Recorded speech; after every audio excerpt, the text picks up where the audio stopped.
السلام علیکم رحمۃ اللہ وبرکاتہ۔ ناظرین، آج ہم ایک ایسے عمل کے بارے میں بات کرنے والے ہیں جو ہر مسلمان کے لیے بہت ہی فائدہ مند ہے، اور وہ ہے استخارہ۔ استخارہ کیا ہے؟ تو دیکھیے، استخارہ ایک عربک لفظ ہے جو خیر تلاش کرنے کے لیے استعمال ہوتا ہے۔ یعنی جب کوئی مسلمان کسی فیصلے کے دور سے گزرتا ہے اور سمجھ نہیں پاتا کہ کیا صحیح ہے اور کیا غلط، تو وہ اللہ تعالیٰ سے دعا کرتا ہے کہ یا اللہ، اگر یہ کام میرے لیے بہترین ہے تو اس میں میرے لیے آسانی فرما، ورنہ اسے دور کر دے اور مجھے بہتر راستہ عطا فرما۔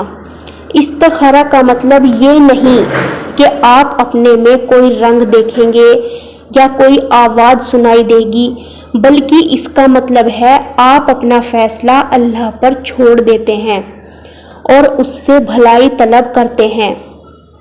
نبی کریم صلی اللہ علیہ وسلم نے فرمایا، جو بندہ استخارہ کرتا ہے اور لوگوں سے مشورہ کرتا ہے وہ کبھی نقصان میں نہیں رہتا۔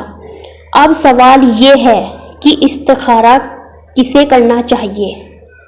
دیکھیے، ہر وہ شخص جو کسی اہم فیصلے میں ہو، جیسے ہو سکتا ہے نکاح کا فیصلہ، بزنس شروع کرنا ہو، سفر کرنا ہو، گھر خریدنا ہو، تعلیم کا انتخاب، یعنی کوئی بھی کام جس میں کنفیوژن ہو، جس میں خوف ہو یا جس میں آپ کو گائیڈنس چاہیے، وہاں استخارہ ضرور کرنا چاہیے۔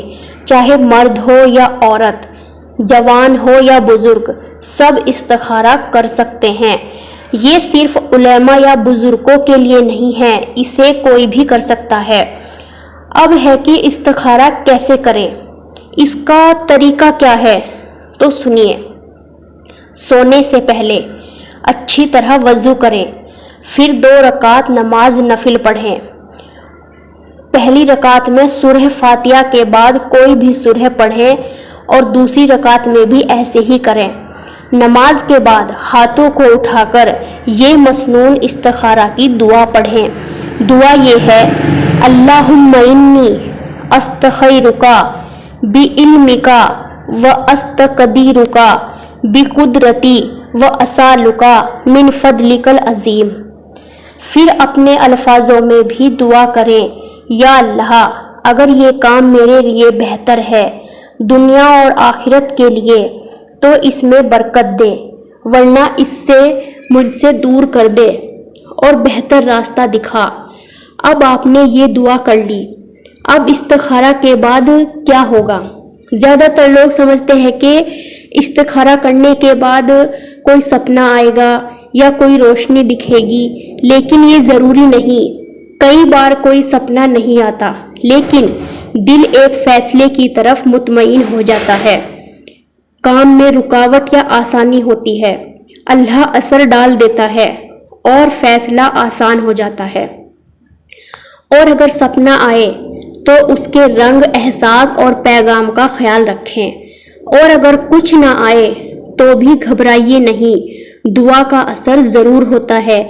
اور اگر آپ ایک بار اس طرح استخارہ کرنے کے بعد بھی کنفیوز ہو تو 2 یا 3 بار تک استخارہ کر سکتے ہیں، لیکن ہر بار دعا میں اخلاص اور یقین ضروری ہے۔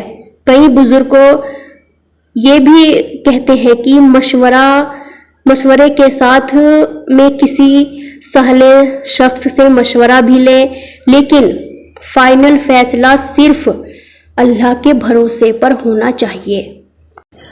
اب یہاں ہے کہ شارٹ ٹائم استخارہ کیا ہے۔ کئی لوگوں کے پاس وقت نہیں ہوتا یا فوراً فیصلہ لینا ہوتا ہے، ایسے میں وہ شارٹ ٹائم استخارہ کر سکتے ہیں۔ وہ ایسے ہے کہ وضو کر کے صرف ایک چھوٹی سی دعا مانگ لیں کہ یا اللہ، اگر یہ کام میرے حق میں ہے تو آسانی فرما، ورنہ دور کر دے۔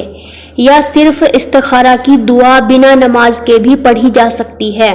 جب وقت نہ ہو، زبان سے یا دل میں بھی اللہ سے مشورہ کیا جا سکتا ہے، لیکن یاد رکھے مسنون طریقہ ہمیشہ 2 رکعت نفل کے ساتھ ہے۔ شارٹ استخارہ تبھی کرے جب ضرورت ہو، اور استخارہ کسی اور سے بھی کروایا جا سکتا ہے، لیکن آپ خود کریں تو اچھا ہے۔ ہر کام میں استخارہ کرنا سنت ہے۔ استخارہ کے بعد کسی اور سے تعویذ، استخارہ ڈریم یا پیر سے مشورہ لینا ضروری نہیں ہے۔ ہر دعا کا جواب سپنے میں نہیں ملتا۔ آسانی یا رکاوٹ اللہ کا جواب ہوتا ہے۔